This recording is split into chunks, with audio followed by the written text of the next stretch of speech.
Et salut à tous, bienvenue sur la chaîne. Aujourd'hui on va essayer la Multistrada V4 Rally. Alors en fait on va pas essayer que la Multistrada Rally, j'ai amené avec moi Bagpipe qui lui a la V4S et qui va faire l'essai avec moi. Je te le présente, il est là. Et donc on va faire l'essai tous les deux, on va croiser les machines et on va te dire en fait à l'issue de l'essai ce qu'on pense, la différence qu'il y a entre les deux motos et en fonction de ton utilisation, laquelle tu dois acheter, la V4S ou la V4 Rally. Alors la version que j'ai aujourd'hui, donc c'est la Rally V4 Travel, c'est-à-dire c'est le modèle équipé avec les options suspension, poignée chauffante. Alors là j'ai pas les valises, on les a enlevées, c'est plus facile pour l'essai, mais voilà. Donc la moto, on va parler un peu des différences par rapport à la V4 Rally, avec la V4S pardon. Donc sur la V4 Rally, qu'est-ce qu'on a? On a un réservoir de 30 litres. Je te rappelle, sur la V4S c'était 22 litres. On a une bulle 4 cm plus grande, toujours facile à régler avec une main. Elle est 4 cm plus grande, 2 cm plus large que sur la V4S. La moto est équipée du radar d'origine, c'est-à-dire que donc le début de gamme commence avec cette machine, avec la V4 Rally Radar. Comme autre différence, donc ce réservoir de 30 litres implique que tu as l'avant qui est plus large, ça c'est obligatoire. Il y a eu des modifications qui ont été faites aussi au niveau des suspensions, puisque tu as 200 mm au lieu d'avoir 170 mm.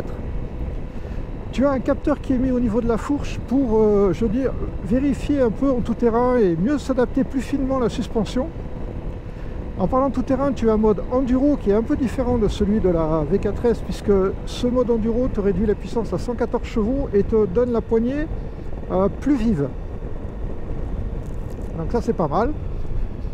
Ensuite, tu as une modification au niveau des accessoires, donc tu as une modification au niveau de la pédale de frein. Au niveau de la pédale de frein qui est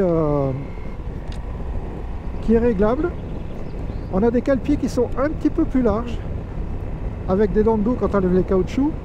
On a une selle arrière qui est un peu reculée par rapport à la V4 normale, ce qui te donne plus d'espace pour le passager, et on a des valises qui sont implantées plus en arrière. Voilà pour les différences principales entre ces deux machines. Tout ça, ça va impliquer des modifications au niveau de la hauteur de la moto, puisque tu as une hauteur de selle minier de 870 et tu peux aller jusqu'à 890. Sache qu'il y a des kits pour avoir une moto plus basse aussi. Et puis qu'est-ce que j'ai dit d'autre? Oui, tu as 260 kg tout plein fait. Donc on a une augmentation de poids. Alors ce qu'on va faire maintenant, écoute, on arrive sur nos petites routes favorites. Je te rappelle quand même que ces deux motos nous ont été prêtées par le magasin Patrick Salle. Merci à eux, parce que tu vois, c'est assez rare qu'on puisse avoir deux machines d'exception comme ça en même temps, ce qui va nous permettre de les essayer. Et là, ce que je voudrais voir, moi, c'est la différence entre la V4S et la V4 Rally au niveau suspension, parce que niveau moteur, j'ai pas de doute. Mais c'est surtout au niveau suspension, voir si au freinage ça plonge. Et là, tu vois, je viens de faire un petit freinage et les suspensions sont bien. Je suis en mode touring au niveau des suspensions, en mode sport pardon, au niveau des suspensions.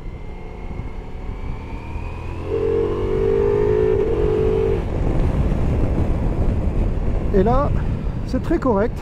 Ça te donne ces 200 mm, c'est comme toujours. Je t'ai toujours expliqué ça. Suspension plus grande, très bien pour le tout-terrain, très bien pour la route aussi, parce que ça t'apporte plus de confort. Faut pas oublier que c'est une moto qui est faite pour voyager, avec ses 30 litres, sa selle reculée, un meilleur confort pour le passager. Donc ça c'est vraiment bien. Ce qui était important de vérifier, c'est si la moto elle est toujours aussi facile à amener. Et bien je te confirme que oui. Les enchaînements, c'est un vrai régal avec. Les suspensions effacent tout. Quick shifter d'origine, alors ça c'est d'origine sur toutes les Ducati. Il n'y a que sur la Scrambler où tu n'as pas de quick shifter d'origine. le moteur, ça ronfle. Hein.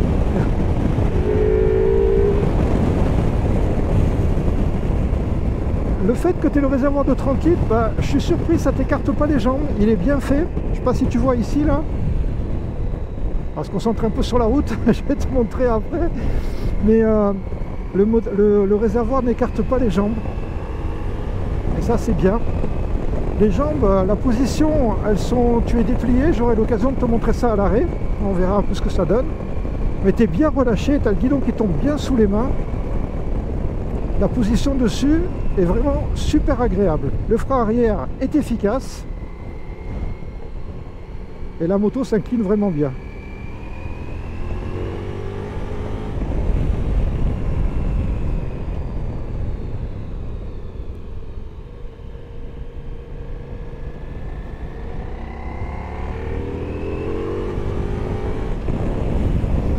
Au niveau des commandes générales, donc, comme je te le disais, ça tout tombe sous les mains et sous les pieds. Elle est facile. Le poids, tu sens pas la différence de poids. Et la hauteur pour moi qui fait 1m80, tu vois, je te montre maintenant la position que j'ai avec les pieds. Donc je touche le sol. La selle est quand même assez haute. Ça veut dire que pour des gens qui sont un peu petits, il existe un kit de rabaissement. Et ça sera peut-être à étudier à ce moment-là. Ah oui, au niveau moteur, je t'ai pas parlé, il y a une modification, il y a deux modifications. Donc, il y a le mode enduro qui est un peu différent. Et autre chose, au niveau du moteur, tu as donc le cylindre arrière qui se coupe quand tu es arrêté au feu rouge ou sur un stop. Et tu as aussi le cylindre arrière qui se coupe quand tu es à basse vitesse. Alors ça a un intérêt parce que en tout terrain, je t'en ai parlé quand j'ai fait mon débriefing du Ducati Camp. J'ai pas trouvé que ça chauffait en tout terrain, mais je pense que si tu continues à rouler beaucoup, bah, obligatoirement en roulant en bas régime, le refroidissement est moins efficace et tu auras de l'échauffement. Sur cette moto, ils ont travaillé là-dessus et ce qui fait qu'à basse vitesse, ton cylindre arrière est coupé et donc c'est fait aussi pour qu'en tout terrain, bah, tu es moins chaud. Alors parlons du tout terrain, là je peux t'en parler ce coup-ci, puisque je t'invite à voir mon débriefing sur le Ducati Camp, puisque j'ai fait du TT, du tout chemin avec la V4S, et on avait des collègues qui roulaient avec la V4 Rallye. Donc oui, c'est un candidat pour vous faire du tout chemin, il n'y a aucun souci. Allez, on va regarder la partie un peu dynamique, voir comment ça se comporte.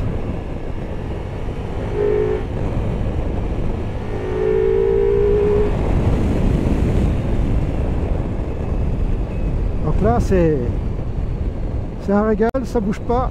Hop, on va se méfier.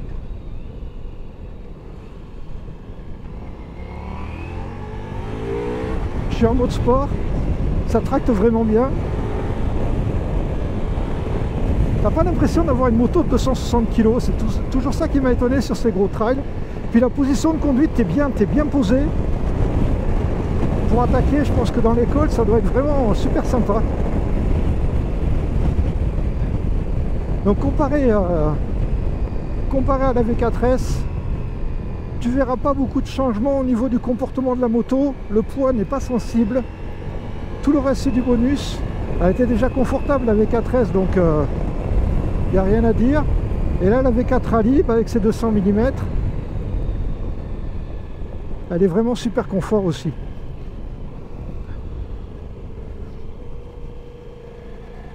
Les reprises sont bonnes. Mais ça change rien, c'était déjà ce que je te disais sur le V4. Donc voilà un peu ce que je pense de cette V4 Rallye. Ce que je te propose maintenant, c'est qu'on va s'arrêter. Je vais croiser avec BikePipe qui va prendre la Rallye. Et moi, je vais prendre la V4S. Et comme ça, au retour, on s'arrêtera. Et puis, on vous fera un petit débriefing de ce qu'on a pensé de cette moto. Et de laquelle il vaut mieux acheter. Ok, bon, bah allez. On va s'arrêter là et puis on change les motos et on te dit ce qu'on en pense. À tout de suite. Bon, bah, écoute, nous voilà à notre endroit favori pour débriefer des deux motos. Tout d'abord, je te présente BikePipe. Tu peux nous parler un peu de toi et de ta chaîne? Ouais, bonjour à tous, donc BikePipes.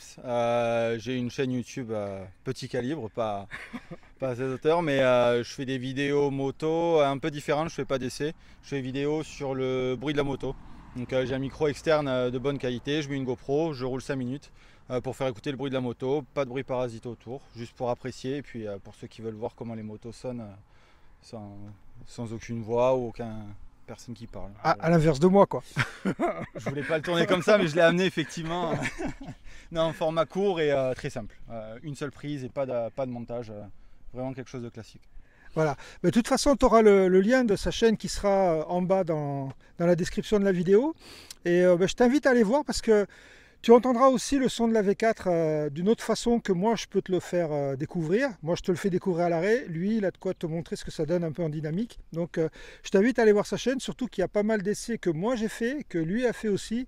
Donc tu auras un petit complément sur les sons. Et d'ailleurs à l'avenir, on essaiera de faire de plus en plus de vidéos comme ça, à deux, pour comparer des motos, ou alors tu auras la partie son que tu pourras voir donc sur sa chaîne. Donc on va parler du débriefing. Et tout d'abord je vais te parler de cette V4 Rally, de ce que je t'ai dit tout à l'heure. Alors je modère un peu mes propos dans le sens où je t'ai dit qu'on ne sentait pas le poids. Mais quand j'ai switché avec la V4S, il y a quand même une différence. C'est-à-dire que si tu roules calme, tu ne verras pas la différence. Mais si tu roules en dynamique, tu sens quand même qu'il y a un peu plus d'inertie avec la V4 Rally qu'avec la V4S. Et ta position de conduite est un peu plus haute. Donc je te montrerai tout à l'heure ce que ça donne. Mais ça peut ne pas convenir à tout le monde. Donc pour moi, ouais, la différence entre les deux, je dirais meilleure suspension pour moi sur la V4 Rally. Poids un peu plus important, c'est à prendre en compte. Protection, moi j'ai pas vu de différence. 4 cm de plus, pour moi la bulle d'origine m'allait bien. Là, on voit pas trop de différence. Par contre, tu as les jambes peut-être mieux protégées au niveau du réservoir, puisqu'il est un peu plus large. Je te ferai le tour de la moto tout à l'heure. Donc pour moi, c'est la principale différence. On te montrera ce que ça donne au niveau passager entre les deux bécanes. Et puis écoute, maintenant on va demander à Bagpipe ce qu'il pense de ces deux motos. Ouais, à peu près la même chose, je pense. Moi, c'était la première fois que j'essayais l'une ou l'autre. Première fois que j'essayais le V4 aussi. Donc déjà super agréablement surpris. J'ai commencé par la V4S. Moto incroyable, il n'y a rien à dire. Le moteur est fantastique, ça reprend très bien en bas, ça marche très fort en haut. On sent du coup pas le poids, je trouve, sur la V4S. C'est vraiment léger, c'est un jouet. Niveau suspension aussi, ça se ressent. Quand on attaque un peu, c'est hyper dynamique. La Rally, par contre, on sent plus le poids. Alors déjà, dès qu'on monte dessus, parce qu'on est perché plus haut, on fait à peu près la même taille. Je fais un 87 et même sur celle-là, je suis pas les pieds complètement à plat et il y a plus de poids. Donc à manœuvrer déjà à l'arrêt, on sent le poids et en roulant, on sent un peu plus. Il y a plus d'inertie. C'est plus confortable niveau suspension. On était en même réglage, l'une moto et l'autre, donc on peut directement comparer. C'est plus confortable. Par contre, je trouve à l'attaque, c'est un peu moins joueur, peut-être un peu moins dynamique. On sent du coup le poids et l'inertie de la moto accrue par rapport à la V4S. Oui, on n'a pas les mêmes niveaux d'essence, donc il y a une différence de poids, ça c'est sûr et certain. Malgré tout, à l'attaque, on a tous les deux constaté, elle a tendance à t'embarquer un peu plus. Si tu as été un peu trop optimiste sur ta vitesse en entrée de courbe et que tu prends les freins, tu vas sentir quand même un peu plus d'inertie. Maintenant, c'est en mode quand même, on commence à bien rouler. Donc c'est pas ce que tu vas faire classiquement. Si jamais tu pars à deux avec ton époux, si tu veux pas la propulser par-dessus le pare-brise, c'est pas ce que tu feras. Puis donc voilà. Les routes sont pas les plus évidentes. Oui, on a des petites routes quand même. C'est pas... Mais disons que bon, elle va bien. Juste cette différence de poids quand même qui se fait légèrement sentir et cette hauteur qui est un peu plus importante. Donc suivant ta taille, alors il existe un kit de rabaissement sur cette moto et la selle est réglable de 870 à 890 et là je sors mes notes pour te donner la différence avec l'autre. Hop. Donc en hauteur de selle, là on est à 840 sur la Multistrada V4S. Donc tu vois, tu as quand même minimum 3 cm d'écart. La garde au sol est 2 cm plus haute sur la Multistrada V4 Rally. Et donc le poids, 243 kg pour celle-là, 260 kg pour celle-là. La fourche, 200 mm de débattement contre 170. Tu vois qu'il y a quelques différences. Et le réservoir, bien sûr, donc 30 litres au lieu de 22. Si on parle des prix des motos, comment tu disais tout à l'heure, j'ai bien aimé. Donc, qu'est-ce qu'on a à gauche? À gauche, on a très cher. Ouais. Et là, on a très très cher. Voilà. Je pense que ça résume le mieux. Pas besoin du chiffre, ça parle. Voilà, ça résume un peu. Mais bon, il faut quand même parler monnaie. Donc la V4 Rally que tu as ici. Ah, ça, c'est la version travel avec les valises, les poignées chauffantes. Donc tu oublies ça. Mais si tu prends la version de base V4 Rally avec le radar, quick shifter et tout, donc elle est à 27 590. Alors que celle qui est là, qui est la V4S, est à 25 340. Radar, Donc, celle-là. radar, ouais. Donc là, on a 2200 € d'écart. Si tu la prends en travel, tu passes à 29 990 sur la Rally, 27 040 sur la Multistrada. Pour ce prix-là, tu as la béquille centrale de plus sur la V4S. Par contre, la béquille centrale, là, elle est d'origine sur la V4 Rally. Et après, tu as les couleurs. Donc là, dans cette superbe couleur, je vais te faire le tour de la moto tout à l'heure, hein, tu verras ça. Donc dans la superbe couleur rouge alu, c'est 500 € de plus que si tu la prends en rouge. Voilà à peu près au niveau des prix. Et ce qu'on pouvait dire en gros, tu as le sabot moteur renforcé, mais je vais te faire un tour de la moto. Voilà ce qu'on pouvait te dire. Donc à qui s'adresse cette V4 Rally? Eh ben, moi je pense que si tu es à deux, si tu aimes rouler au long cours, si tu n'aimes pas t'arrêter souvent pour mettre de l'essence, si tu fais 1,80 m, ben, celle-là est parfaite pour toi.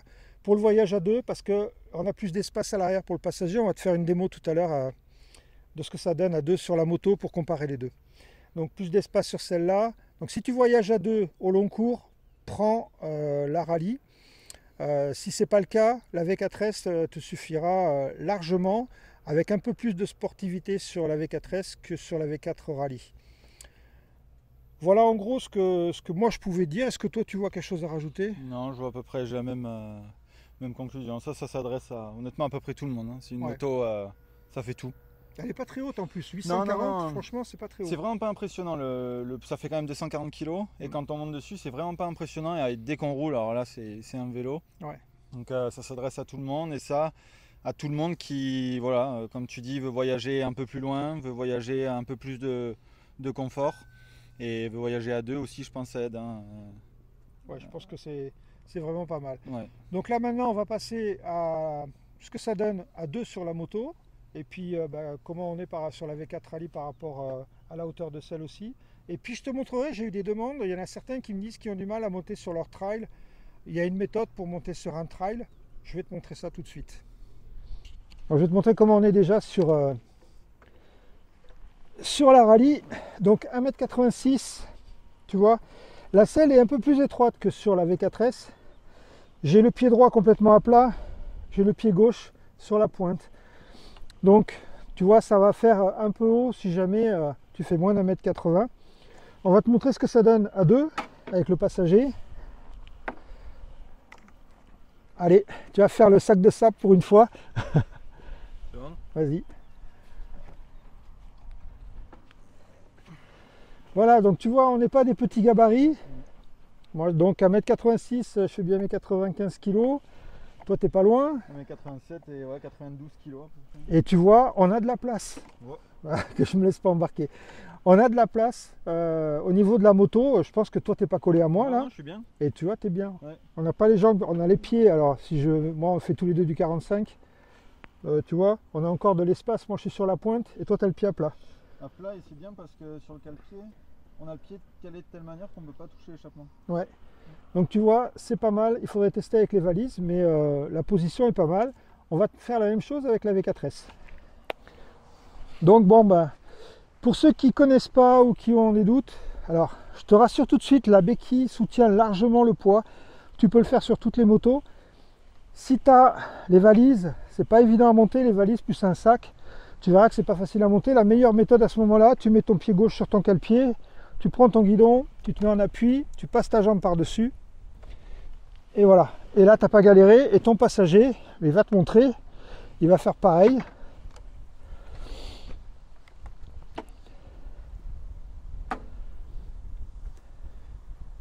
C'est bon. Ouais.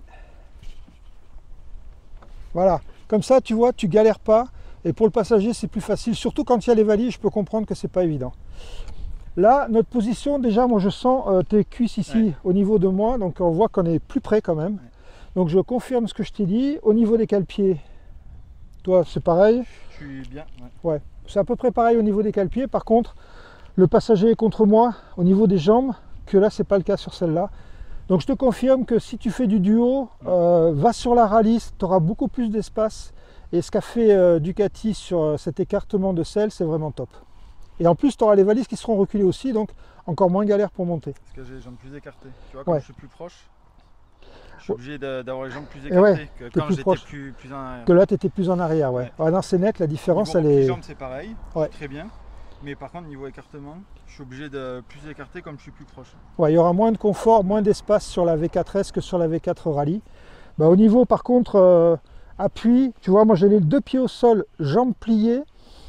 Donc 840, c'est parfait, même si tu fais 1m70, 75, à ce moment-là, tu seras certainement plus à l'aise si tu es en solo sur la V4S.